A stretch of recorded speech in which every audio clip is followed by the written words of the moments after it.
Welcome back to Nothing But Football, ladies and gentlemen.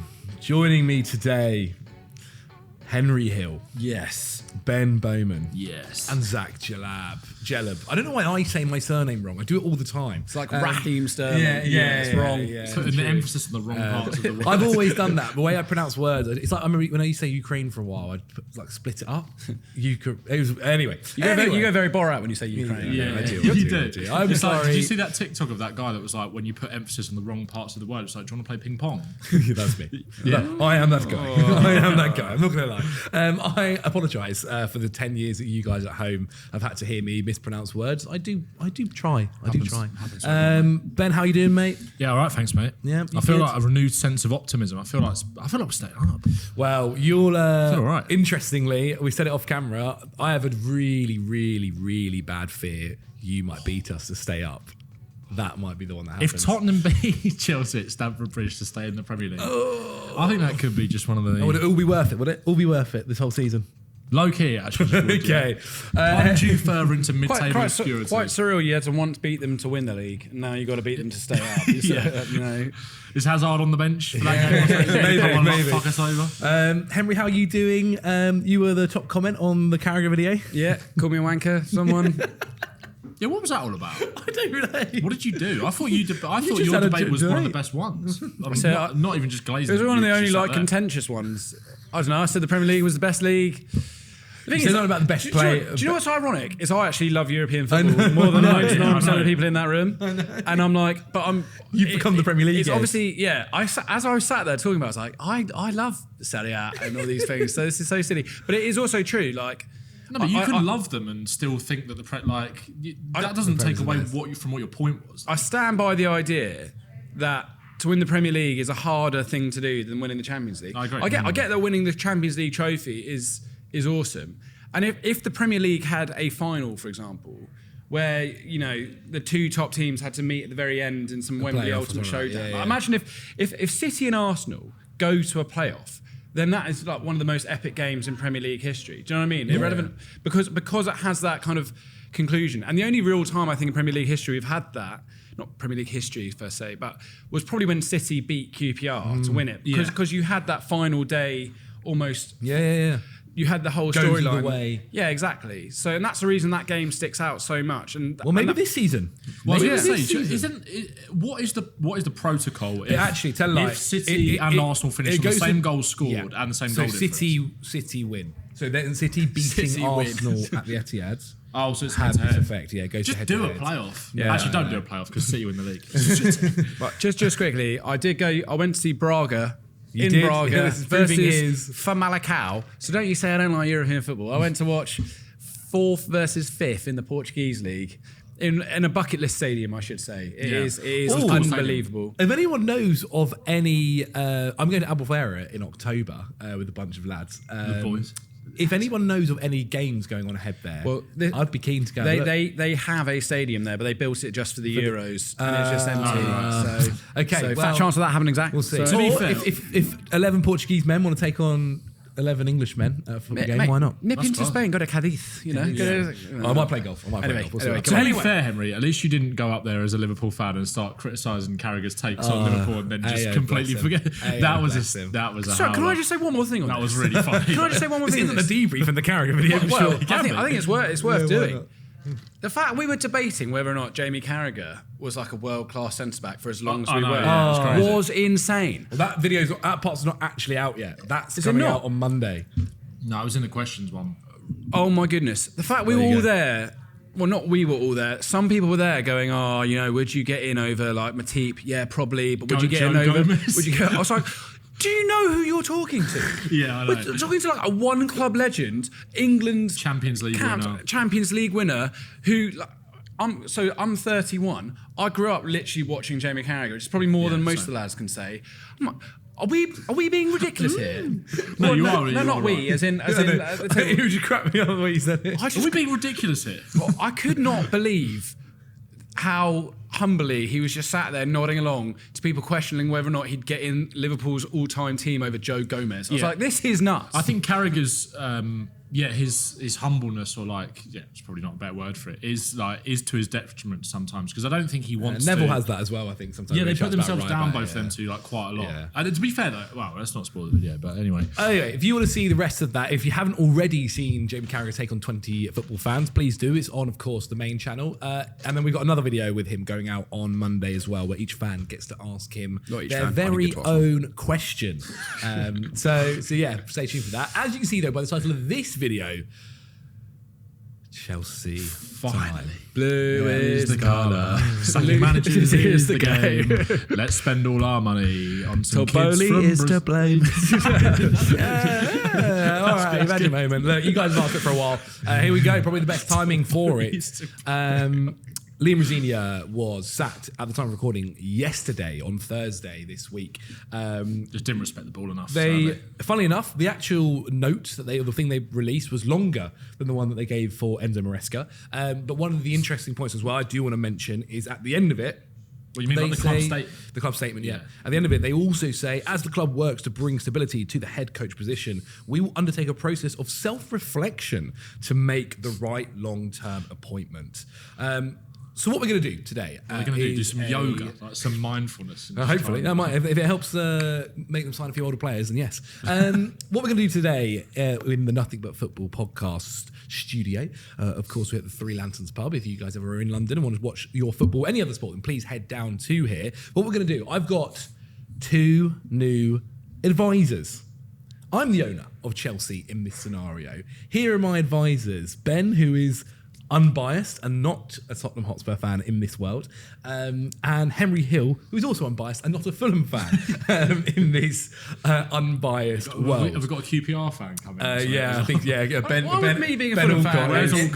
What would me being a Fulham fan make any differences? You're a West London. You're a West London rival, aren't you? You're the arch rival. Exactly. Now the way it's going to work is we're going to have a little chat first about the situation at Chelsea. I reckon we also have a little chat about Liam Rosenior's tenure, and then we'll get into the crux of it and about the future of the club, the sporting directors, the players, who they should be getting in charge next, and what needs to happen. So firstly, let's kick things off about Rosenior, because I said to Henry as we actually walked into the building, I feel for him. I do feel for him quite a bit. He was already on the back foot from day one. Enzo Maresca got sacked. It was kind of all surprising to everyone. I still do believe that if Enzo was sacked because it's not really come out as to why they sacked him. It's believed that it was around the idea that Enzo was chatting to Man City, and you've already seen reports saying that if Pep was to leave Man City, that Enzo Maresca is going to become the new manager there. And if that is the case, I do kind of understand why they had to do it. Well, if he's chatting and almost agreeing but that's to looking it, less and less likely now, isn't it? Pep's not. Do you not feel as if the failure of this Rosenior period almost validates the feelings that we got when Thomas Tuchel left? Saying, you're wrong. Nah. Yes. And what Enzo eventually, the point he reached of going, look, I'm not working with these guys. Mm-hmm. This is nuts. Stop telling me what to do. Mm-hmm. Leave that part to me. Do you know what I mean? Because Enzo Maresca did an amazing job retrospectively. Not retro. I mean, it was obviously when it was going on. I still think that way too much credit was given to the Club World Cup victory. Obviously, it was a good thing, but I think you can get that whole tournament. You can get swept up in it, and ultimately it doesn't matter. It doesn't matter that you won the Club World Cup. It means nothing really, other than financially. And we need it financially. You get 90 million to Chelsea, and they spent it on Garnacho and Gittins. So anyway, and what I was reading, Maresca wanted a centre back, and he didn't even get that. And now Blueco have gone, well, no, we're going to hire someone our way now, and they've done that, and lo and behold,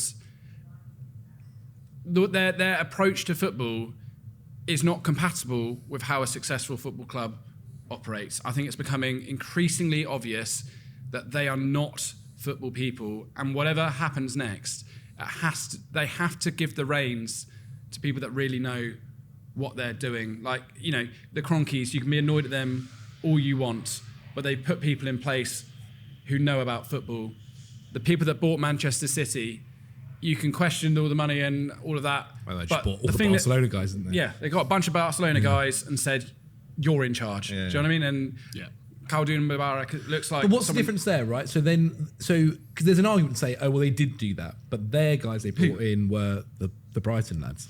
Yeah, but I think that kind of almost The makes difference. it. My point there is that obviously they brought in the Barcelona lads.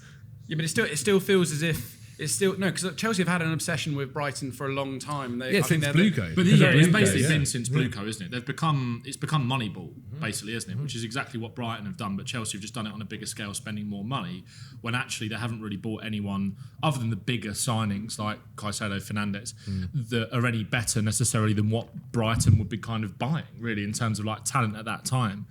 So I think Chelsea are at real risk here if they don't get this next appointment right, of just fading a little bit into obscurity. Because if you look at it's difficult with Chelsea, right? Because you've been spoilt for a very long time through your life of being a club that spends a hell of a lot of money, that win a hell of a lot of trophies, and under Abramovich it was win at all costs. So sometimes the complaints of Chelsea fans will fall on deaf ears to the general footballing public because, well, you've seen it all, right?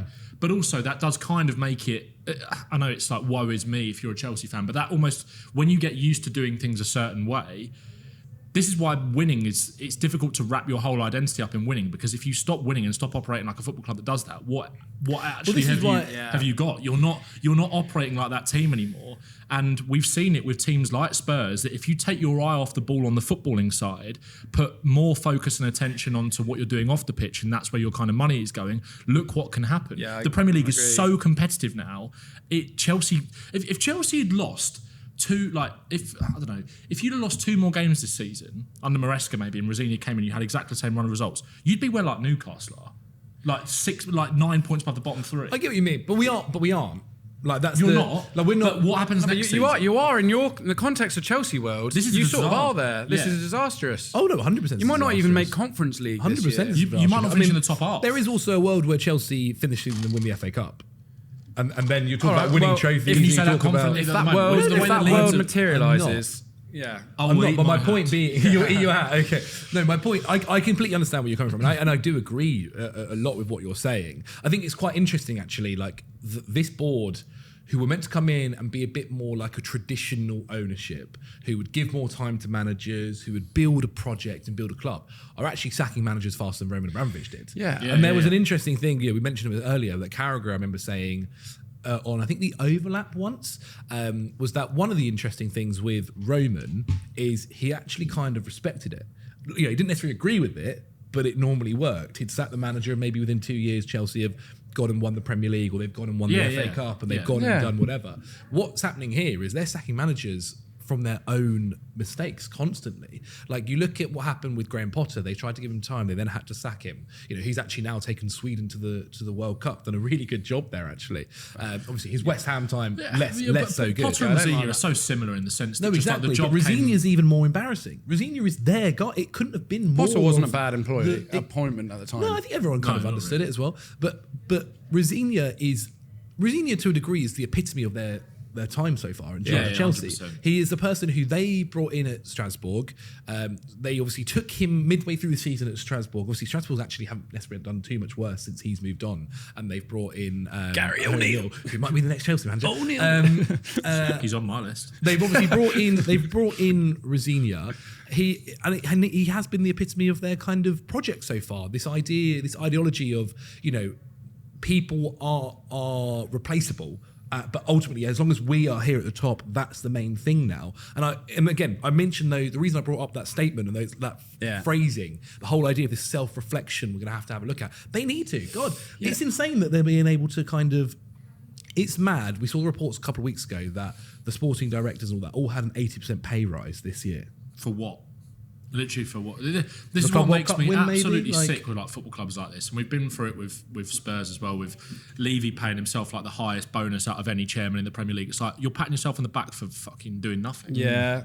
And this is why these people need to be held accountable more than the manager. Like Rosenior was clearly out of his depth. Like but we all knew that from the start. I was actually kind of, as much as I hate Chelsea, I was kind of batting for Rosenior a little bit when he came in because he got a lot of this coming. He got way too much stick. And also, like, some of the stuff he's had on even the this media, week, like, you see people really like fucking bad. Sean Davis going on under the cosh and like throwing him under the bus and going, he speaks like he swallowed a dictionary and all that kind of stuff. It's like, what are you doing? Like, what are you gaining from that other than throwing someone under the bus that's trying to make his way in the game? All right, yes, some of his methods are a little bit cringe-worthy and they haven't exactly worked so far, but Rosenior is clearly a guy that unequivocally is himself and backs himself, and he's got a way and a method, and I kind of respect that. It's not worked, but it was just that he's obviously a decent coach with decent credentials, and it's just come too soon for him, and it just highlights the incompetency of Chelsea rather than him as a manager.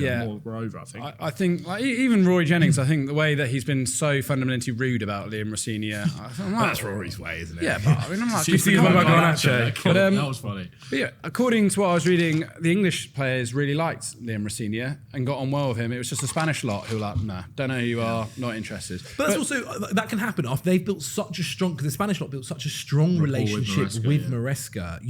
And Enzo Fernandez himself essentially said that, didn't he, when he got sacked, that it was, he didn't understand why, no one quite got it, and constantly, when these sackings are happening time and time again, I mean, in this, Cole Palmer's been at Chelsea for 3 seasons. He's seen 4 managers. Yeah. This will be his 5th. It's insane. Just to build on what Ben was saying earlier, because I think he's spot on. At the end of the day, under Abramovich, he was like, I'm going to give you the money to go and be successful. If you're not, and that's the rule, you're successful or you're not, and you're going to deal with, he's a pretty scary dude as well, isn't he? And then you had a pretty like set format with Granovskaya as there. Yeah. These guys, I don't think they command the respect of any of the managers. No, there's no idea, because they've bounced around different ideas so much, so there's no cohesion in the back room, and there's no... apparently they were like arguing over like transfer targets once upon a time, so there's no respect there. But Ben is right, like, at what point, I think... under Abramovich, it was quite enticing for a manager to go there and see if you could make it work. Yeah. And whatever happened, you get a little payout. Under these guys, the manager community do talk to each other. The likes of Tuchel, Enzo, if Chelsea have this idea that they're just going to be able to attract like the biggest managers in the world, I guess they've not though. Like if you look at that project, they've not gone and tried to attract. They've done the opposite of that, haven't they? But Chelsea, the Jennings of the world, want a world-class manager. They want that. Because this leads into what we're going to talk about, Zach, is like, I'm not going to sit here and say Luis Enrique. Julian Nagelsmann, all these lot are going to go, I am going to go and work in that system. It's like, do you want to go and work for a dysfunctional company? No, actually. I mean, believe me, I know. But so the point is, the point is, it is really important what happens next, and it is really important what happens in this self-reflective period, because this could dictate how Chelsea are managed and operated in the Blue Coat era. And as Ben said, if you look at the success of Brighton, cohesive there, Bournemouth, cohesive, all good. Brentford as well. Even like, look, laugh at the Khans. But again, what you're talking, I would say though that this. It's almost the same. We've said that before about the managers that have been at those clubs, and we've seen those managers take the step up. Like taking that step up and being a club that is consistently top 3, trying to go for a title, try and be Champions League quality, isn't easy. There's a reason. Stop doing it. What do you mean? Like, as in, like, if you're... I've seen it with Spurs as well, like with Thomas Frank, it's not quite worked out. We had it with Pochettino, obviously, but, you know, we didn't have as much money to spend at that time, and I think, you know, Poch was definitely worthy of it, and Thomas Frank was worthy of a step up to Tottenham as well, but it hasn't worked out. You can't all, like, if you get your fingers burnt however many times with Graham Potter and Liam Rosenior, Chelsea have got to stop doing this. If you want to be a big club, you've got to act like a big club and go and get a manager that is worthy of managing Chelsea to get you back to even a base level of where you want to be. I think Enzo Maresca was a little bit of a... You could chuck him in that as well in terms of someone who was, you know, pulled him from the Championship. Like, but he's an argument to say he was he's an in argument terms to of say his their football project philosophy. worked. Yeah, and also like his philosophy was very different, I think, to someone like a Frank, who was a very pragmatic manager, whereas Maresca wanted to play this lovely, sexy football at Leicester, and I think it was quite clear in terms of his footballing philosophy that he could scale up because obviously his education through the City Group, and it was a clear long-term strategy in terms of what Maresca had in his own mind, and also if you were going to be a club that went and appointed him. But I'm not saying don't go and hire a manager from a mid-table club that's punching above their weight. If they've got the right philosophy that aligns with what you want to do, fine. But this is Chelsea. Like, but my it's point Chelsea more Football so, Club. my point Like, more so is going to be mentioning the likes of Fulham, mentioning the likes of Brentford, mentioning the likes of Brighton is all well and good. However, they're not doing what we're saying Chelsea need to go and do and be this consistent Champions League. Yeah, but you're going to become them if you keep acting like. Sorry. Okay, if that's the phrase, if that's the route you're going down, then yeah, I can understand what you mean. Yeah. What do you think for Liam Rosenior? Does this affect his kind of profile in the game? Do clubs look at him differently? Is there not a thing? I kind of feel like for a few managers of Chelsea recently, being sacked by Chelsea isn't actually that detrimental for your career. He will have credit in the bank in France, for example. As Will still looks like he's going to go to Lorient, and he's going to go back into. So realistically, like if the Marseille job came up again, I could 100% see someone like Rosenior going there, the Rennes job, Marseille, and he can sort of take himself out of the limelight and start again. I think there's this idea that if you're booted out of the Premier League, you're not a success. It's like, well, actually, no. There are loads of other good divisions. Especially for Chelsea as well. If you're sacked by Chelsea after being at Chelsea for 4 months. It's not a massive blot on the copy paper, I don't think it's that big of a mark next to your name as it could be at other clubs. I can even say he almost looks like someone who could get the under-21s England job. I was just about to say that, yeah. If Carsley doesn't fancy it anymore. But even then, like for instance, do you think he could have? Bournemouth done very well getting Marco Rosa.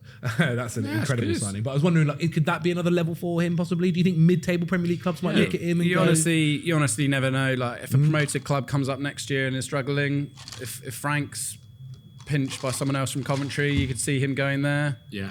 At some point. Yeah. No, okay. Well, I think the same. I think Liam Rosenior will end up being okay in the long run. And again, I think a lot of the way things have gone for him in the last few months or so have been very, very tough. It's all been mean. This is the thing. It's been mean. It has been mean. Is the right word for it. I think football clubs aren't going to pay anywhere near as much attention to the way he has been memed as the media will. Like all of these ex-players or teammates of his coming out and throwing him under the bus on podcasts or whatever, but saying, no, he's a great guy, but I think he's an absolute like dork. I don't know what he said. Like, it's like, well, you're just, you know exactly what you're doing and you're getting nothing out of this. Football clubs aren't going to pay anywhere near as much attention to that as the average person. And if a football club who believes that he is the right guy to kind of spearhead a rebuild or wants him to work with young players, I really hope that actually does work out for him, genuinely. Like, it would be a nice story for him to almost come back and kind of show everyone that he can easily be a Premier League manager and do really well. And like, and he is a very tactical. Like he does have the right ideologies. You don't want to be the guy to take the gamble, do you? It's like, I really want to see Rosenior do well, but does the actual? You know what? If he replaced Marco Silva at Fulham, I would not be like devastated at all. I'd be like, oh well, come on then. Yeah, it'd be kind of intriguing. Yeah, I think. Yeah. Okay, let's move then to, I guess, the future of the club, decisions that we want to make for them, who they should be bringing in, who they should be targeting. And let's start off with maybe the sporting director side. And it's not easy, this, because I do have to say, it's not like, say, transfers or like, you know, on playing FIFA or something like that, where you just go and buy a player. Or even the manager, where you can go and see their history and you can go and see what they've done to the nth degree. Sporting directors aren't as easy to find that out. You know, you don't actually know that they went and spotted this player. You don't actually know all what their role entails at a certain club. You know, it's all well and good, I think, sitting here and going, hey, let's go and get Campos at PSG, but it's not as easy to go and do that, because one, you don't know everything that's going on there. There are other people that are involved in like recruitment, that are involved in the kind of decision making, that are involved in the HR level of it, of like dealing with staff, and not every director is the exact same. However, we're going to try. we're going to try and mention at least a few interesting guys, because in terms of the ones that are currently there, do you think Chelsea need to have a look at that side of it as well? Because obviously they've got 5, I think it feels like, in different ways, shapes and forms, from recruitment to, there's also a Blueco one as well as a Chelsea one in the director. It's way too many cooks. Is there too many cooks, you think, Ben? 100%. It needs trimming down, it needs streamlining, but it also needs fresh faces. But I think that the reality is that until the owners actually go, you're probably not going to see a massive change of strategy from the people that are making the footballing decisions. I don't think. I don't see the Chelsea ownership selling. Like, there's been a few people that they want. It's all well and good saying, you know, do it, sell them, but I just don't see them selling. It's not happening. I don't necessarily think you've got to remember will. these are financial guys who aren't only going to really probably sell Chelsea for a profit, and they bought the club at 4 billion. They've spent 2 billion. Yeah. Are they seeing a return I think on their that was within their investment? purchase. Not really. No. Exactly. at And the so moment. I don't see them selling it just yet. I mean, it's hard to pluck like a name for who should be Chelsea's sporting director. Is there an idea? Because obviously, when you hire Brighton level, Yeah. should you expect Brighton level? Like, is it something that can relate? You know, like in football, for players, you can sign a player from a low club and they can go on to become a Champions League worthy player, a best player in the world level. Can that happen still for sporting directors or people within the board and stuff like that? Yeah, for sure. If you're exposed to more money, Mm-hmm. better resources, more wages, a wider pool of players to scout from, then yeah, of course, your talent identification gets you to a point where you can sign these gems that then you go on to make massive profit. In theory, that should be able to scale up with more resources. But has it ever available really to you. worked in the Premier League? Like, if you think about it on the top end, right? Arsenal have a sporting director, yes, but he's also been heavily influenced by Mikel Arteta, especially in recent years. Man City's like sporting department is Barcelona's essentially, and they've added a few key players over that time. Liverpool may be really the only one who have managed to bring someone in where they spend money on cheaper players, hoping that they go on to become some of their parts and to develop, buying a Sadio Mane from Southampton, buying a Mohamed Salah and making them into these world-class players. Yeah, well, that's why that is proof of the fact that the coach is the most important thing, probably, isn't it? Like, when you look at Liverpool, it's like, is it the system or is it the players? It's like it has to be a combination of both. If you read or listen to How to Win the Premier League, like you look at Liverpool and how they were so aligned on absolutely everything. And Michael Edwards, and also they trusted the data, like with a lot of their kind of signings. And sometimes it has to just be a perfect storm and a perfect blend for it to work out. You can try and identify these gems, but if you haven't got the coach to bring them all together in terms of that system, then it's difficult. I mean, you could argue, look at Berta at Atletico Madrid, Arsenal. Some might say that people were talking about their recruitment in the summer. Yeah. If Arsenal don't go on and win the league, you could call Gyökeres an absolutely massive flop. Eze's not exactly had the desired impact that they wanted. Madueke hasn't either. And Zubimendi's had a really poor second half of the season. So just because these sporting directors have been at bigger clubs under bigger pressure and then are allocated bigger budgets at someone like an Arsenal, more control, etc., like that doesn't always guarantee that it's going to then go and work out. I think it just has to, all of the right things kind of have to marry up at the right time, and I think that's why Liverpool was a good example of that under Klopp and then Michael Edwards. So yeah, I was just thinking Michael Edwards. It's difficult with Chelsea tried to get him. Chelsea obviously tried to get him a couple of years back. They've also got Julian Ward in that pack, and there's other people in there. There's chats that Michael Edwards might be moving on actually because of he was promised a certain he was promised to come in, and obviously remember Liverpool was going to try and do a multi-club model, and he was going to essentially be the head of that. And essentially Liverpool have not gone down that road. And so he's a little bit disappointed with his role at Liverpool, supposedly, at the moment. And he might be looking to move on. Fair enough. I mean, I think multi-club models might be becoming increasingly unpopular. I think you're probably right in that. Where do you lie, Henry, I guess? Look, I'm not going to sit here and say I know every sporting director, and because as you said, like Luis Campos, he signed a big long-term contract to PSG. He's the kind of football man that you need in there. Really, or woman, it could be whatever. But it is he's the kind of brain that needs to be steering this ship.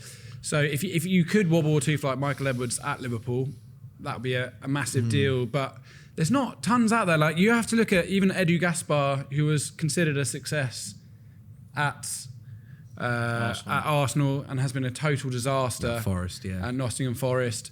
Mendes compromised, George Mendes. Yeah. Also, even with Edu at Arsenal, I think when he actually left, I think there were a lot of Arsenal fans that were like, no, it was the right time for him to go. I think he actually got more wrong than people were kind of making out, and that Berta was going to be the kind of saviour. And I think in the summer it looked that was the case. But like I said, now, like you look at Berta and the recruitment, if they don't get over the line, then there are big question marks about those kind of signings. So it's just, I don't know. I just, the biggest thing at any football club to lead to success is just everyone's singing from the same hymn sheet, harmony in all areas of the football club, and that's the manager, that's the sporting directors, and that's the owners, all pulling in the same direction.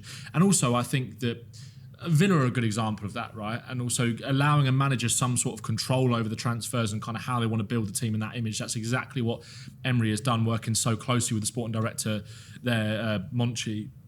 Yeah, I think is Monchi gone now? I can't remember whether he. Sorry, Monchi's gone. He's not at Villa anymore. But he did work really well with Monchi, and that it kind of led them to. I don't know. It's almost the impossible question to say like who is the sporting director. It's a little bit of. I always think it's a little bit of chicken and the egg. With that stuff, it really is. Who is the most important role nowadays in a football club? And there's actually a really good athletic podcast on this, on the Athletic FC, about is it the manager, is it the sporting director, is it the players, is it the owner? And you cut the actual answer is it's the perfect blend of all four of them, right? It's the perfect blend of having a sporting director that understands that has an ideology that matches the manager's. But is willing to take criticism and willing to take advice or understands what the manager wants and what he needs from his squad and players, and an ownership that are willing to go for those level of players. I mean, you look at the Michael Olise deal at Chelsea, where Chelsea I think missed out on Michael Olise by not wanting to spend an extra $5 million. I think that's what it was. And now he's absolutely tearing it up at Bayern Munich. It's about going, okay, maybe dropping the ego a little bit of, well, we're the ownership, we know what we want. You don't go, if plan A doesn't work, we've got plan B ready. If I was Blue Co right now, I'd be looking. I know it's a bit of a cliche, but I would be looking at someone who knows the club kind of situation, because I do think they need to start having spokespeople in place. Like, you mean to join them in their board level kind of thing? When Petr Cech was there, along with Granovskaya, I think that was actually quite a smart. Like, do you remember when the Super League stuff happened? He went outside. It was Petr Cech who was there talking to them, calming them down. I don't know what the answer is, Zach, and you'll know better than me, but I do think you need a Granovskaya / Petr Cech figure who the people can get behind. I mean, it's not. There's not like it was confusing to me when Petr Cech left in the first place when the ownership came in. Obviously, so many of that kind of core group when the new ownership came in left. Thomas Tuchel, Mourinho, Granovskaya, Cech. There were a few others as well whose name escapes me. And I don't think that's necessarily a bad idea. It also then helps with the connection to that. I also think as well, and this is maybe a football issue generally,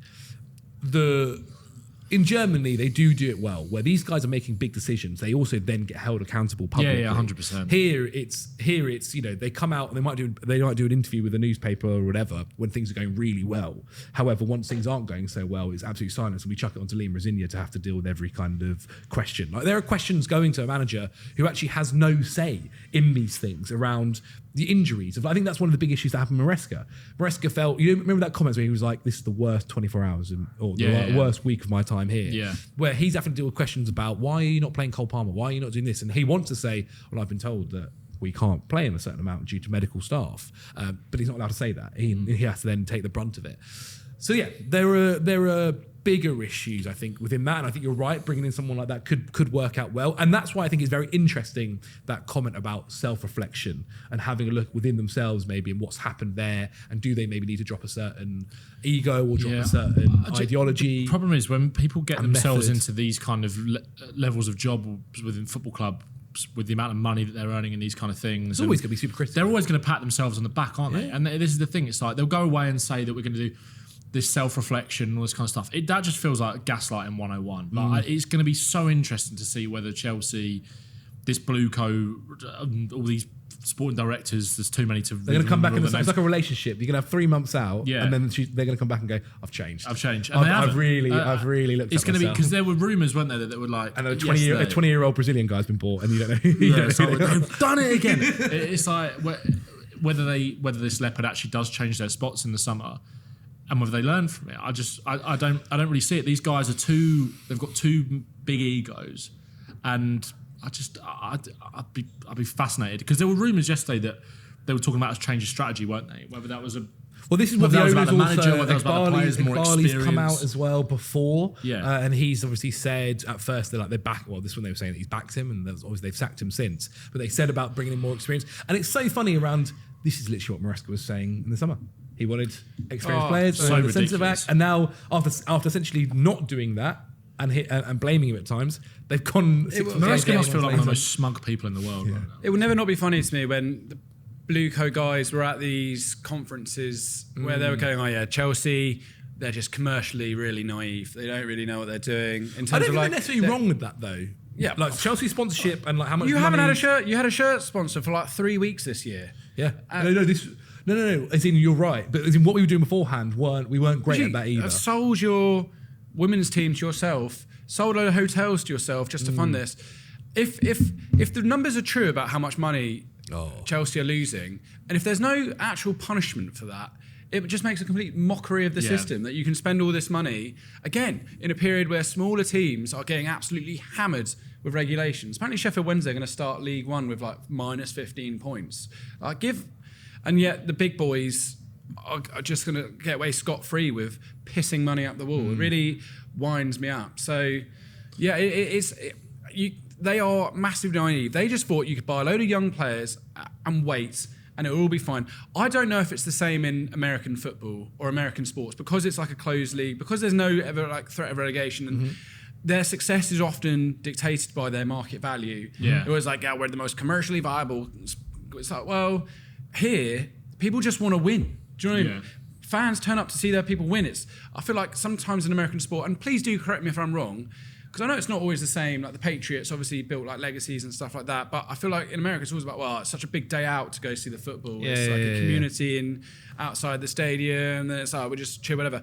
I think they've massively misunderstood how much winning is considered important. Especially they couldn't have taken over a worse club for that to be the case as well. Absolutely. Let's then have a look at the next stage before we get onto players, the manager. Because I think I think you're right, Ben, as you said earlier, this decision is huge. Absolutely huge. And maybe this comes in with the self-reflection model. Like, I don't feel it can be a Gary O'Neill. I don't feel it can be Please let it be. I saw a tweet on like Eurofoot. It was like, Gary O'Neill, Strasbourg, fire, and they paid like 4 passes on the pitch and scored. I thought, it's a good goal, but these tactics at Stamford Bridge next season are gonna. Some of the names that have been mentioned so far, and obviously this is so quick. Like Chelsea are going to have Callum McFarlane, who was the assistant manager, who was previously the under-21s manager. He's going to be. He did. He also then lost to Fulham. He did. But yeah, he's going to be the interim manager till the end of the season. By the looks of it, he's going to be the guy that wins Chelsea the FA Cup and gets the permanent role. If Leeds don't beat you, I will be embarrassed for them. So yeah. Really? Like this is such a mega opportunity for Leeds. And your run in the FA Cup has been an embarrassment as well. Yeah, sorry. Wrexham. Sorry, lads. Yeah, Leeds literally have to grab this by the balls and go and Anton Stack their way to the final. So I'm going to mention some names, and we'll get into who you guys feel most strongly about. But these are obviously some of the favourites for Chelsea at the moment as the next permanent manager. Andoni Iraola, who obviously it was revealed this week, or just end of last week, that he will be leaving Bournemouth at the end of this season. No new job has been confirmed for him. Bournemouth obviously have since then confirmed Marco Rosa is going to be the new manager of Bournemouth. I think that's a really, really good signing. Like it's really as Bournemouth have done for the last few years. It's just so smart. He's currently the favourite at the moment. Cesc Fabregas is there. Marco Silva is there. Felipe Luis, who obviously was managing in Brazil, did a very good. Who actually also spoke to the board when Maresca was sacked. Frank Lampard is actually 10-1 at the moment. Diego Simeone, Oliver Glasner, Julian Nagelsmann, Edin Terzic. And then I think some of the names get a little bit more crazy. Jose Mourinho is there, Eddie Howe, Luis Enrique, Xabi Alonso, Xavi Hernandez, Carlo Ancelotti, Southgate, Unai Emery. I'm surprised Xabi Alonso's that far down. I know, yeah. It always feels, there's a weird thing with Xabi Alonso, it just feels like it's going to be Liverpool. Even though reports have been, it seems reports are saying that Arne Slot's going to stay as manager. He's going to wait, isn't he? He's probably got a massive Real Madrid payout. Rush. So, of those names there, I'm just seeing if there's any other big ones. Obviously, De Zerbi's at you guys now, but he's even at 40-1. All the others feel a little bit too crazy. Pep Guardiola's at 40-1 as well. He's at the same odds as Roberto De Zerbi, so maybe there's a chance. There's a chance, guys. Keenan McKenna's also there, Fabian Herzler, Unai Emery. So, of those managers, who were they? Have I named one of the managers that were in your kind of head in your list? And who was it, Henry? Cesc Fabregas. Interesting. So the second favourite.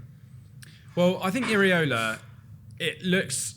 I didn't mean that in like a... I didn't mean I again, speaking on touching on what we've just been talking about, I'd be amazed if Iraola would want to go to that Chelsea system right now. Also, the Athletic job is available this summer, and it looks pretty nailed on that he wants to go. The Bilbao job. The Bilbao job. He wants to go back there. It's a great story, isn't it? Yeah, like I think some people always think that managers and players just want to play for the biggest and the best. He played for Bilbao 500 times. He is Basque. He 1,000,000,000%. And they would have the money to kind of. Obviously, that's one of the interesting things. They do have the money to be able to kind of get these guys. It's why it's more the wages. Well, Nico Williams is on like 300. That's what I mean. Week, Sorry, that's what I mean. That the wages they can pay Iraola could probably match. And actually, like others. it's probably a very if you look at sort of the way that Real and Barcelona are struggling, and the fact like even Atleti keep losing games in La Liga, you're probably looking at the Athletic job and going, I could probably get an opportunity. I could probably have a little run at this because they're not again. I mean, it would be an incredible story for him to go back there and then win La Liga. Yeah, I mean, it's them. very. Oh my god! I would recommend going to Bilbao to anyone. It's an amazing thing. So I don't Lovely think he's restaurants. lovely restaurants indeed. I think Fabregas. I know it's quite complicated with his Como relationship, but what he's done with that Como team is amazing. The young side as well. They are punching well above their weight. He is obviously a massive character. He'd have that connection with the Spanish, and I think he's sort of half English at this point, isn't he? Yeah. So he's also a name everyone knows as well, right? There's like the respect of his playing career that comes in once he walks into the dressing room. This is obviously the World Cup winner, someone yeah, who's he been would, at Chelsea as well. would not be phased by taking on that job whatsoever. 100% connection with the fans as well. I think he was one of the names that popped into mind for me. I think with Iraola, it's going to be fascinating to see what happens. I think you're right. I think he probably will go to Athletic Club, to be honest.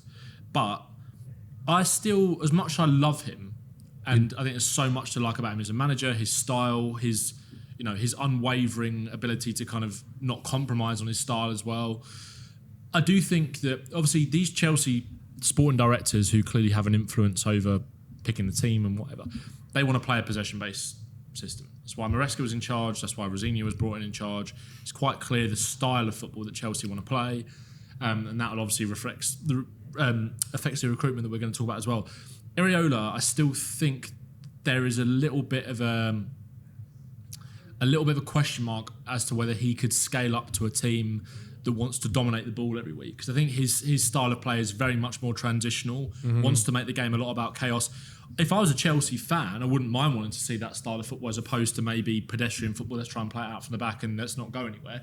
But that's what the board wants. Is he going to be able? He's not necessarily been tested with Bournemouth at being able to. If a team comes to Stamford Bridge and sticks 11 men behind the ball, what do you do? What does Iraola do? He's not really been tested like that at Bournemouth. So I think that's a bit of a blind spot maybe in terms of his coaching. So that's partly why I don't think Iraola's maybe made that step up yet so far. Fabregas does want to play possession-based football. He's got a connection with the fans already, and the players would respect him. Again, it's maybe not the big name that some Chelsea fans would be looking for, but I also think he'd have a lot more credit in the bank going into that job than someone like a Rosenior or a Maresca. Maresca didn't have any credit in the bank when he got the job. You think Fabregas isn't the big name? No, not as in. I'm not not like saying he's a big Simeone. name, He's not but Simeone not as in in managerial terms, someone is he? who's got a CV in the game. I know he has got an impressive CV. Was done at Como, but I mean, I'm not lying. I would. I know this sounds mental, and it's such a flip of how Chelsea have wanted to play football in the last few years.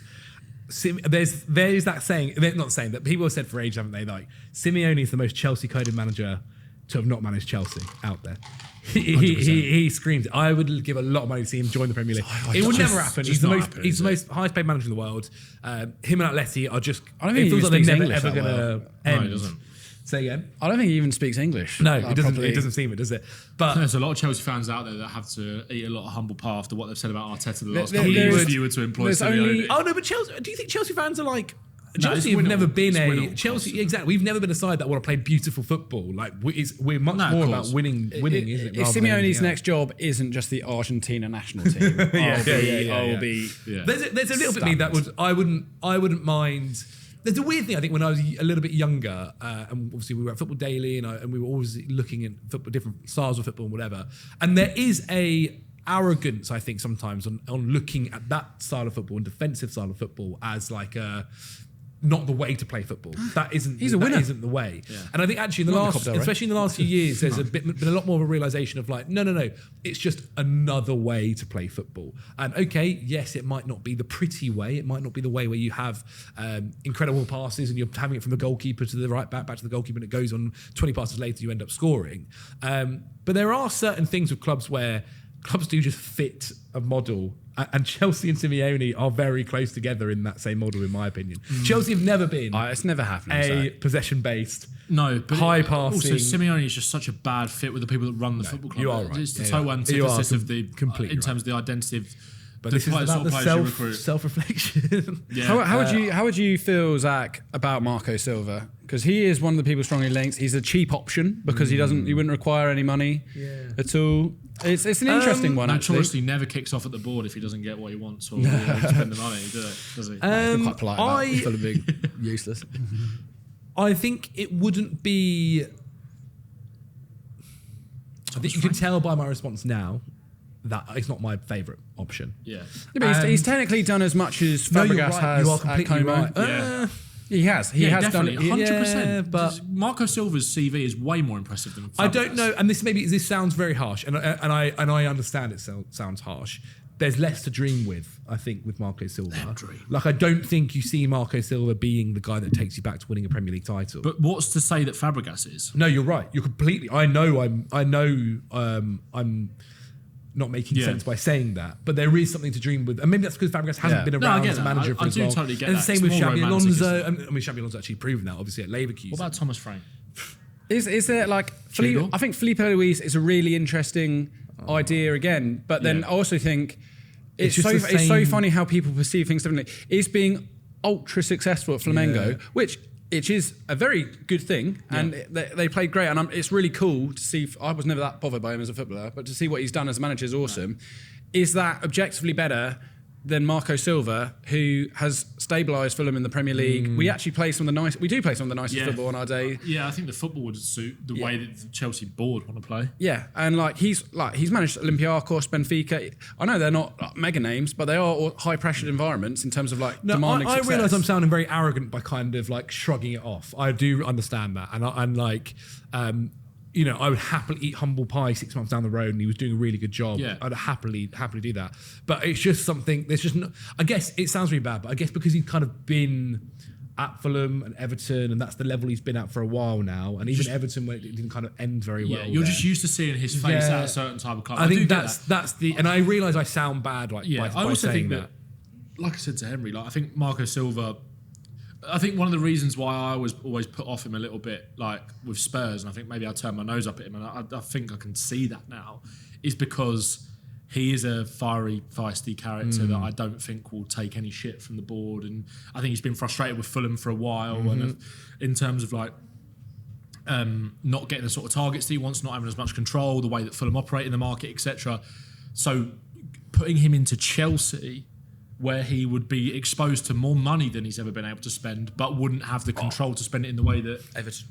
Well, yeah, but also I do think with Marco Silva, I saw a lot of Fulham fans actually really disappointed with your performance against Liverpool away at Anfield, where it was like, actually, we're better than this. We are bigger and better than I think he almost sets us up against these kind of teams. I think Chelsea can't afford to go to Anfield and play like the underdog. If Fulham fans are saying that, I don't mean that in a patronising way, but if Fulham fans are saying that about you going to Anfield, especially with how insipid Liverpool have been this season for large parts, like in relative context. To be honest, I don't think Marco Silva is the answer. It's just an interesting debate in terms of framing Chelsea as what they are right now, of course, and what they actually should be expecting to go.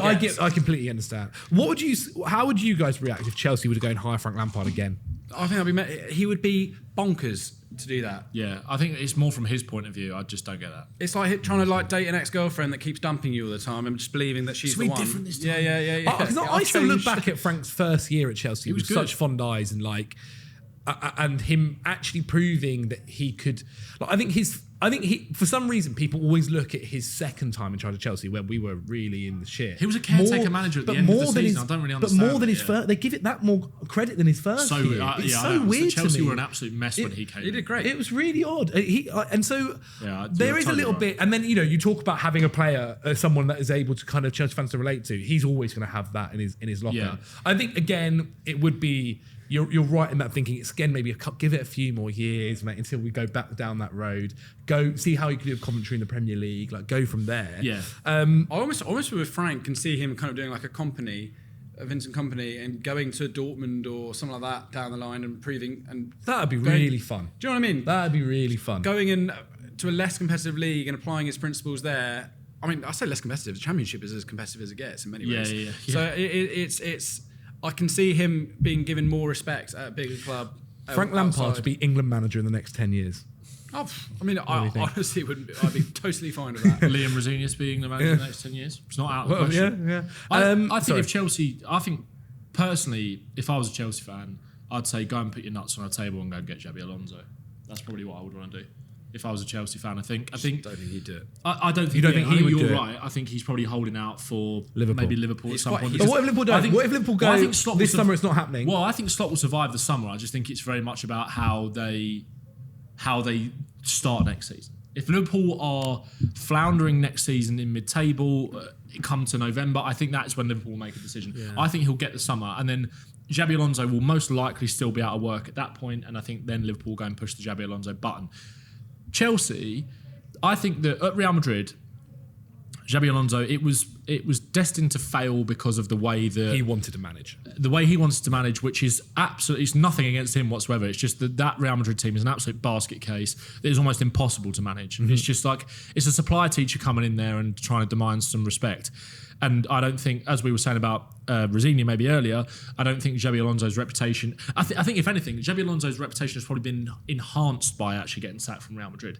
If anything, when you look at how much of a head case that squad is. And I think I like the way that he tries to play football. It's positive. He's adaptable. I also think that he would gain a lot of respect from young players. I think there'll be a lot of young players at Chelsea that would actually really excited to play under Xabi Alonso. I don't think he'd lose the respect of the dressing room in the same way that Rosenior did. I think he's charismatic in a different way. He's a very cool customer. I think would deal with the media well as well. Certainly better than Rosenior did. Again, not to slag him off. I just think that's a fact. I'm not saying that it's guaranteed to work necessarily, but that's probably who I would want. Someone who plays football in a positive mindset, can play transitional football, but can also play possession-based football. And I think the players would respect him. And I think the fans, I'd be excited by that. Not to like poo-poo your idea at all, Ben, but when he was leaving Leverkusen, the conditions he said was like, look, I'll stay for another year, but the only clubs I'm interested in joining are Bayern Munich, reluctantly, I think. Yeah. But he went, not that Leverkusen would let that happen. Then he said it was like Real Madrid, Liverpool, and I think City as well. Yeah. And that shows to me that he is a very principled man. Oh, of course. I'm not saying that he would do, I just think if I was Chelsea... Okay, yeah, all right. Yeah, I agree with you. Obviously, that profile is what they need to go up. But if it's not Alonso at this point, what's the next best scenario in the situation? Yeah. No, you're right. It's probably Cesc Fabregas. Cesc Fabregas operating in a top 5 league of the world, doing well, someone that is really loved at Chelsea and would probably, I reckon, could go back there and would command the respect of the owners. You know who's got better odds than Alonso? Nagelsmann. Well, I think that would be good. That's probably the most high-profile manager you could go and get. Post-World Cup, yeah. Along with Alonso, maybe, yeah. But again, I don't think he's going to take any nonsense from it. I imagine that whole Bayern Munich process really did burn him. Yeah. And going there and it not working out. He was a Bayern fan as well, isn't he? He was a massive Bayern fan. I think Nagelsmann would be great, and I'm sure he wants to try himself out in the Premier League. But yeah, it honestly depends how Germany do at this World Cup. Yeah. Well, they didn't light up the last World Cup, did they? They didn't have a stellar time there. All the Euros. His actual time as Germany manager hasn't been... Was he in charge at last World Cup? No, he wasn't the last World Cup. It was still... But his time at charge as Germany manager hasn't been stellar. Yeah, they got knocked out by Spain in the Euros, didn't they? I think... Nagelsmann was a name that I wrote down just because I think, he's a good manager. Fun, attacking football, pressing from the front. again, has worked well developing young players. But I just... It depends on whether he wants to get back into the club game. Like I always think sometimes if you're a manager, you've accepted, you know what, I really enjoy this international lifestyle. Don't have to work see all the time. Like I'm not constantly with the players. We focus for a month. We focus on that month, and obviously we have the camps beforehand. If you get into, I can completely understand if a manager gets into that lifestyle and then goes, you know what, I prefer this. This is my ideal way of being a manager. Yeah. I completely understand that. And then to give all that up to then go, okay, I'm going to go to a club who's been sacking a manager every 8 months. It's a very big change. I low-key think that despite the fact that I wasn't overly enamoured with his appointment at the time for reasons outside of football mainly, but if Tottenham hadn't have got De Zerbi, I'm not saying I think it could have absolutely exploded. In the same way I think it could do at Tottenham. It could absolutely explode at Chelsea. But I think in principle, I think De Zerbi would be sort of what Chelsea need. Like someone who is going to play brave, aggressive, attacking football, and I think that could lead to winning. I think he would demand the respect of the players. I think he's the right kind of character in terms of the way he conducts himself on a match day, not necessarily on... I think Chelsea fans would buy into De Zerbi as a character. I think a lot of Chelsea fans would. I also think that from the club, there's so much stuff that could go wrong. What's De Zerbi done in this world that half the managers we've talked about, like Silva, hasn't? Like De Zerbi's done is really... It's the Brighton thing again as well. It's like all De Zerbi did, it's not all he's done, but was play pretty good football at Brighton for a season. And again, under a system where they bought good players for him. Do you know what I mean? Like, this idea that he's this elite manager. The Chelsea ownership have been a bit enamoured by him for a while. They spoke to him a few times. I think again that's kind of what annoyed Maresca, that they were chatting to a few different managers still whilst Maresca was manager. Yeah, also De Zerbi and was then got annoyed Marseille. at Maresca for chatting to another club. Okay, a bit of hypocrisy. Okay, my one, I would be happy with a few of those shouts. Sorry, before you do, who do you actually think they will get? Like, not who you want. Who will be the manager of Chelsea? What I do think will happen, I think it will be someone who is more notable.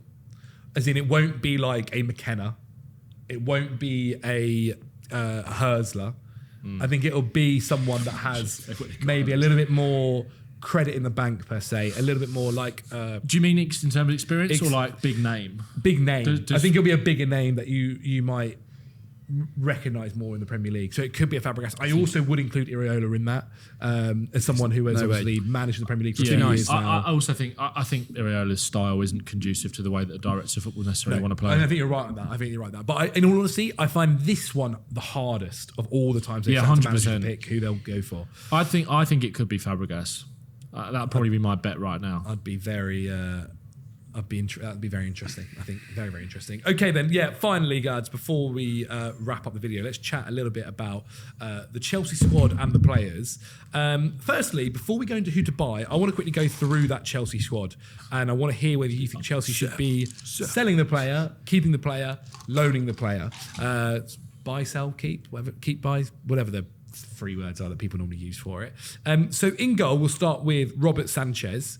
What do you think Chelsea should be doing with Rob? You can keep it short. We don't have to be going. I upgrade the goalkeeper. Yeah, it's time. Whether it's do you keep him as the second choice? He's not going to want to stay though, is he? I doubt it. Especially if you've got the young keeper. But who buys him? Who's the young keeper you've got? Penders. Yes, Penders, but he might be going on loan again for another season, possibly. Yeah, maybe. You've got too many goalkeepers. Not necessarily. Yeah, Henry's right. Not necessarily sell, but you need a goalie. Okay, fair enough. Felipe Jorgensen. Sell him. He's not. Okay, Penders.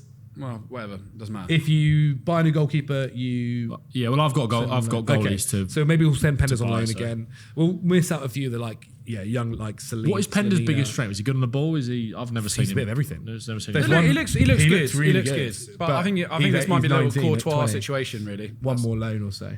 Okay. He's also like 6'6". He's like huge. Levi Colwell, big. Keep. Yeah, keep obviously your best defender. Trevor Chalobah. Meh. Keep if he's willing to be a third choice. Yeah. Henry. I just like Badiashile, sell. Disasi, sell. Yeah. Zach. So we think we should bring some centre-backs in. Which centre-backs do you want to stay at the club? Like, you're best informed to do this. Yeah. I would be Levi Colwell, obviously. I'd be happy for Chalobah to stay if he wants to be a third choice. Yeah. I think there are other Chelsea fans out there who would be screaming sell. I would look if you can get money for Wesley Fofana. Yeah, the injuries are too much now. And maybe a change under a new manager. I think there's a bit of an issue in terms of how he acts on the pitch sometimes, and like the way he treats like tracking back is ridiculous. You've invested so much His money and attitude time on into him. Just sell. Do you know, I think given the fact that like, football's going towards a taller profile of player, a bit more physicality, I'm not sure Fofana's... No, he's only like 6 foot. Is he 6 foot? All right, 6'1" maybe. He looks smaller in my opinion. Yoel Hato, slight, and actually Yoel Hato in the last few keep months has Hato. been Yeah, really good. I quite like that. Mamadou Sarr, I think if we're bringing in a few centre backs, Just sell him. He's not good enough. He's not good enough. no, to loan him. I think loan him. He's not. This is where. Do you want to be like a top club? As Yeah, in, but he's What's happened to the fucking standards? He's 20 years old. sell him. He's got to go. He's just mate. been bought. He's got to go. Tate Santrabayo, sell. Sell him. Yeah, he's crap. Badia Shield, you're right, sell. Disassi, sell him to West Ham. Kukurea, keep. Obviously, Reece James, you're keeping. Malagusta, you're keeping. Josh Achapong, loan. If he's not playing... Yeah, he's got to play If football. he's not playing over 2,500 minutes in the season, send him on loan. The guy is ridiculously good, but he needs to be playing football. It's a joke how he's been treated this season. And we said it. I said it at the start of the season, didn't I? Send him on loan if he's not playing. Yep. And this is did what's say happened. Caicedo, keep. Lavia. I love What would you Lavia do as a with player, Lavia, but guys? I think it's just time to try and cash in if you can. Chelsea, we spent 50 million on him. Plays 5 games. He's gets only 22 injured. years old still. Yeah. How old? 22. But he's so fucked at this point in his career. Like he plays 5 games, misses 10. Yeah. Plays another 5 games, misses another 10. It's just He's got a lot. you've got Andre Santos who can play in that position. Asugo's also there. Asugo, yeah. Just I love Lavia, and I think it's a shame because I think he is a quality player when he's fit. But you're never going to see the best of him at Chelsea. So if you can try and get some money, get some money. What's the amount that you think Chelsea have to get to? How much did you pay for him? 35 million. No, 50. Fucking hell. 52 mil, I think. What's wrong with you? We just take half. Probably. Yeah, 30 million. Okay. I think someone will probably pay that for Lavia. Okay. Actually. Enzo Fernandez. I don't think he wants to be at the club. Yeah. So Sell. You get quite a bit of money for Fernandez somehow.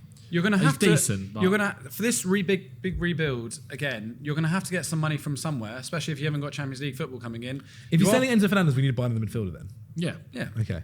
I hope you guys got that. I don't know who, but Nope. Okay. I don't know. I don't think Enzo. After all that's happened, I actually don't think he leaves in the end. it might depend on who the manager I is that don't- comes in. And I also think I don't know who buys him. Well, I don't know who buys him either because he's not going to Real Madrid. Atletico Madrid. Yeah, but Yeah, I could see him at Atletico, but maybe that's just because he's got like. He's more of an looks Atleti like player than a Real player. Madrid player in my head. Yeah, but anyway, I think it's a I don't think spiky Atletico spends 70 million. no, I don't think they do either. But they do it on like the key player they want for a while. Yeah, and That's who- and it's been a See, roaring Griezmann just success. leaving. Yeah, Griezmann's leaving.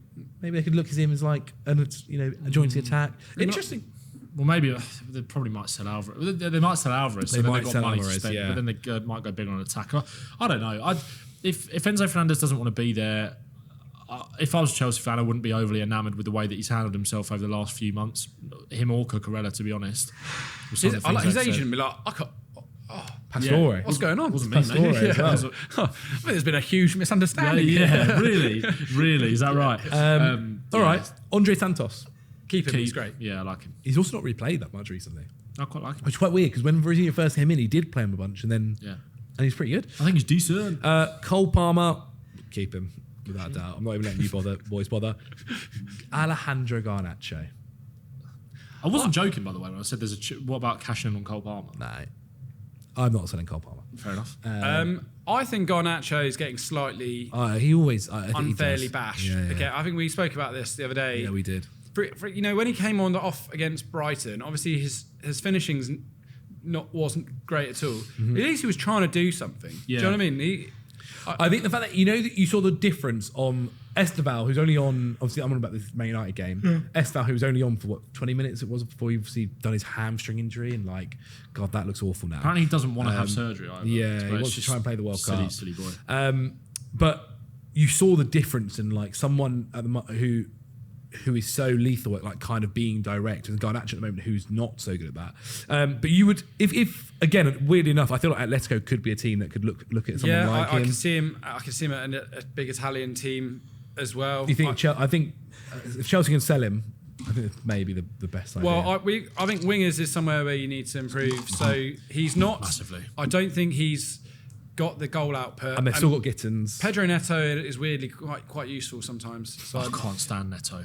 So Gittins, obviously, probably going to I'd keep. sell Gettins, yes. I don't think you're going to have a buyer, are you really? Maybe He's goes played on what, loan. like 10 I didn't think games? Arsenal would pay 50 million for Madueke, and then they did. So, Yes, good point. But he's been injured and he has no, he's not playing enough games, I feel, to even for a club to even think about buying him. Yeah. But I get what you mean, if you can. It feels like Chelsea have spent so much money on the most average wingers you can imagine. And you might, I think Pedro Neto, he's been better than Garnacho, but I find him equally as frustrating to watch on a weekly basis. Chelsea fans I think do as Neto well. is I think his injury that he got, was it in 2021? I think At has Wolves, has kind of killed him a little bit in terms of his explosiveness. But he's so doesn't show really anywhere near enough bravery on the ball. He's such a one-trick pony. Finds himself running down blind alleys so much. Would you also not suggest that is part of a managerial issue? To not coach that as well? I don't think he was great under Maresca either. I think he's decent when you play No, you're counter-attacking wrong. football, can run him behind. But So if there was a buy for Pedro Neto, would you sell him? yeah, probably. Okay. Esteval, obviously you're keeping him. Liam Delap. I think they're already bringing Omega, the striker. No, you need to upgrade your striker options. I've said it multiple times. I think this move came too soon for him, for his sake as well. I thought he was actually all right against Man United. He was better. How many goals has he scored this year? 1 in the Premier League. Well, there you go. Not good enough. João Pedro. Keep him. Obviously Okay, good. cool. All right, so we've gone through a few there. A few players have been sold. Let's chat about who we want to bring in. Henry Hill. Let's jump straight to the wingers. Who's your suggestion? For wingers, I have two options. So obviously, I think experience is interesting. Well, I've seen one name on Ben's which I really like. People will slam me for this. I think if Liao was available at a cut price deal, 40 million is the chat at the moment. he has still really good consistently scored around 8 or 9 goals every year in Serie A. I think he was Serie A MVP at one point. He's won a title. 26 years old, coming into the best years of his career, and he has a physicality to him which none of your wingers have. No. He's a powerful presence, and he can finish. If he's available at a cut price deal and wants it, I think Rafa Leao will be really good. And the other one, I think you go to Everton and ask for Iliman Ndiaye. Yeah. I think Ndiaye is a quality footballer, and I think Premier League proven. And some people go, he's not a big enough name for Chelsea. I get more excited by him than Gittins, Garnacho. He'd be Chelsea's best winger straight away, Ndiaye. You can say what you want about Esteval, and I really like him as a talent, but he's not proven enough yet. Ndiaye will be Chelsea's best winger. He gives them something that they don't already have. Neto and Garnacho feel way too robotic to me. Iliman Ndiaye is a footballer that plays with freedom, can make his own decisions, is a problem solver, is a goal threat as well. Not just in terms of being able to take players on and wrap one in the top corner. He can sniff out a goal in the box as well. You saw that with his disallowed goal against Liverpool in the Merseyside derby.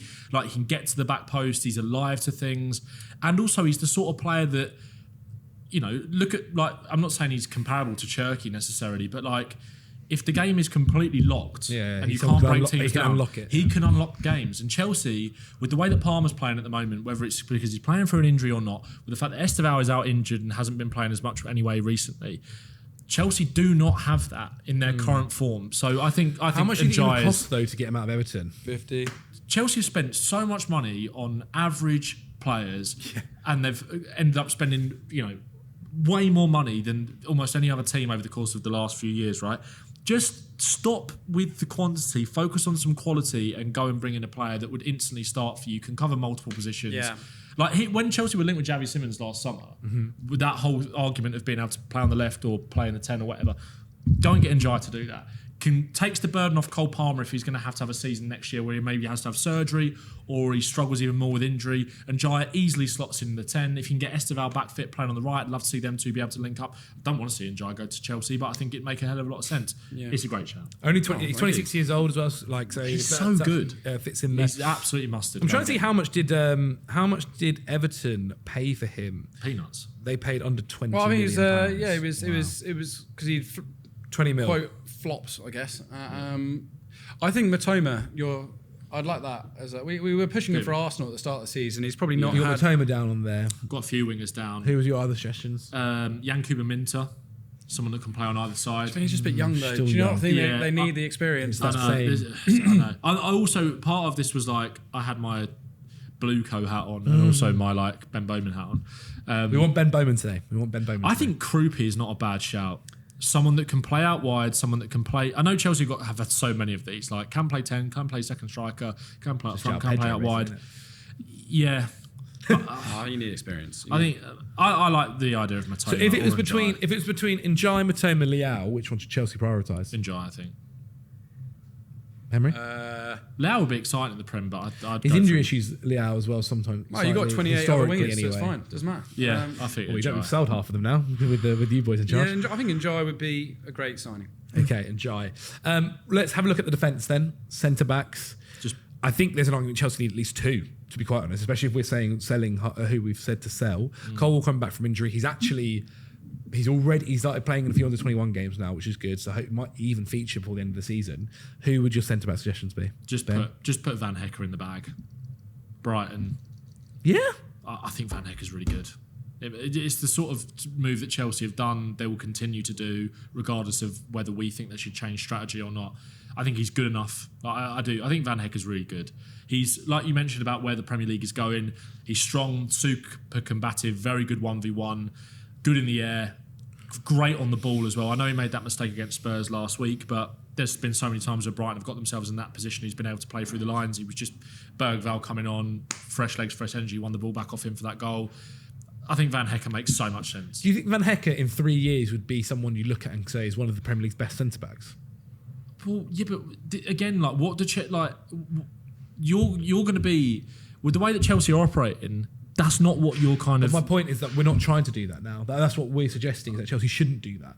Okay, we'll go and get, I don't know, fucking like Bastoni. I just think Van Hecker ticks a lot of boxes for me personally. I think he can become one of the best defenders in the Premier League. I don't know whether that says more about the state of defenders in the Premier League. Yeah, I think centre backs generally isn't actually an easy I think position Maxence to hire. Lacroix is another one as well. Recovery, ability, he's quick, underrated on the ball. I think he's a bit. The only thing is with Lacroix, I think he gets a bit protected by Palace's system, whereas I think Van Hecker plays in a much more brave, open system at Brighton. I think he's a bit, he gets away with a few things. Van Hecker maybe a bit of a hothead at times, a bit rash, but I think that's what I'll just go and get. Okay. Well, I mean, he is highly, like, a lot of clubs I think could be after him, to be fair. Who are your ones? Well, I think experience is massive here. John Stones. Well, if the thing is, John Stones is only available for half a year. And this is the thing, if John Stones wasn't getting injured, he'd still be, City wouldn't have let him go when they did, so it's just pointless. Well, I don't know about pointless necessarily, but I I think think to the squad, I don't know. Bremer at Juventus, I think I've always liked Yeah, I him. like I Bremer. think he's quite a consistent guy. Good on the ball. And Juve, I think they're always willing to sell. He's 29 years old. But according to L'Equipe, PSG, this is my dream scenario. PSG are willing to listen to offers for Marquinhos, who's 31 years old. Thiago Silva regen. Well, I'm not even joking. That would be like the greatest. That could be one of the best signings you make. 31 years old, could clearly keep going forever. Bags of experience and a winner. Would he drop to a club that has no European football? I don't know. They do. I think Might have Europa League. Chelsea always do have that. They're in London, high paid opportunity to try something out different. I think all the time we sit there and go players won't do that, and then time and time again they prove they will do that. They go and join Man United. They go and join exactly. Paul Caicedo after finishing 11th. Yeah, I'd even go in for Senesi at Bournemouth. He's available for me as well. Available on a free agent. Apparently it's come to Spurs if we don't go down. I can't work out whether I think Vanderbilt Senesi is Bournemouth have conceded a lot of goals this season. Yeah, that's because And Senesi's been a key part of that. And I can't work out whether I think if you get Senesi on a free, it's not a bad deal. But I don't know whether Senesi should be. Will it give you a far more? If you got Senesi on the free, it'd give you a far more suited backup to if Colwell was injured. Okay. You're right in that sense. Senesi's very good at playing out from the back, line breaking passes. I still think I don't think he's great. I think he'd be a decent bit of business as a squad player. There were rumours as well that he might actually be signing a new deal at Bournemouth too. I think he's gone. I think he's gone. Atletico Madrid as well that we're looking at him. Maybe I think if Spurs stay up, I think he'll be a Athletic. Tottenham player next year. That's the rumour. There do you you go. like Bremer? Don't have to- Bremer Gleeson though. Bremer's fun. Yeah, Bremer's fun. he's had a few injury issues, isn't he, at Yeah. Juve? He's not quite You've not quite seen the The best. big of him one the is whole time. Dortmund's boy. Schlotterbeck. I just don't think he goes to Chelsea. Anything with Schlotterbeck. But I also kind of agree, Henry. I think you're underestimating Van Hecke a little bit. I think Van Hecke is really good. Yeah. I wouldn't hate it. I think he's a leader as I wouldn't well. hate it. I He's a wouldn't hate it, leader but I among don't men. think he is the guy Chelsea should He's a sausage. I don't know. Okay, and then finally, our goalkeeper ones. Who are your suggestions for that? Is it Trafford? Yeah. Trafford or Trafford. Roofs.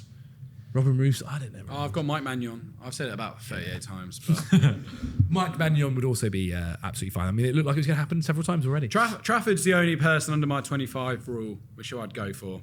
But I As just in- think he's just levels above the Your keepers. big thing is experience. Yeah, Trafford is Your just big a- thing is getting these older guys. Well, with this is experience. what But we Trafford said is a multiple much better times. goalkeeper as Warren, like being. Younger. Yeah, we've said this multiple times that they need experience. So in my conditions, bar Trafford, where they have to be over the age of 25. Because you need, again, like when you look at Chelsea's oldest players in the squad, it's Tosin and Robert Sanchez. And I think that's just not good enough for where Chelsea need to be. And just to say, oh, well, we've got world-class players, like leadership group like Reece James, Moises Caicedo. Yeah, I agree.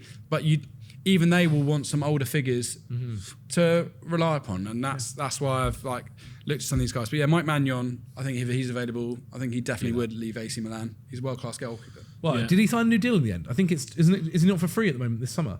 Well, whatever happens, look, we'll probably spend more time talking about Chelsea's transfer business over the coming months. I think it was good to have that conversation more so around board level, around managerials, next appointments. And look, we'll probably end up talking about Chelsea's new manager later down the line as well, come the summer. Boys, thank you so much for joining me. Henry Hill, for a lot of people at home want to check you out, where can they go? Yeah, you're right. Mike Magnon renews his contract at AC Milan. So don't go worry about that anymore. Maybe we can get rid You of that might be one. able to get them for cheaper. You might be able to get them for cheaper. 2031, who knows? Go watch another episode of Formations, which just came out of Luke Pingu. Formations. That's what you got to make the. You need to do that as the. Welcome back to music. Formations. We'll get you two on it. Like an Yes, please. R2D2 or a Cyberman Yes. kind of Dalek thing. Ben, if people want to check you out, where can they go? TikTok, YouTube, my stuff, Touching Grass as well. New channel just launched. Got a new video coming out today when you're watching this. Football Challenge is back next week as well with Better Goalie. When did me and Henry get the call up? Yeah. Whenever you want. I've been I'm thinking. ready. I saw that you had some rando in it. And I thought, Rando. Don't disrespect Put some Kish. respect. Kish is a good footballer as well. He is very good. But yeah, get go us check that out. New video out tomorrow. Bit of a Q&A, sort of a chill vibe. Get to know us a bit more. Do you know what I mean? Really. What's kicking some balls? Yeah. Well, yeah. No, we actually didn't do that. So we played Pez though. Played some Interesting. Pez 2006. Very interesting. how was Hull City? Was it nice? Yeah, it was good. Not watch the video. I watched Yeah. bits. Wants to come on the channel, but won't watch the videos. It's on the watch later. Okay, does anyone use that feature? Give us some hype points as well. Yes, hype. Oh my god, that's the thing now. Hype the video. Can't wait to be doing that in every video. In between each bit where I'm going. If you just before we move on to the next debate, hype the video. Yeah. Anyway, all right, that's the episode. Thanks so much for watching, guys. See you later. Subscribe. Bye.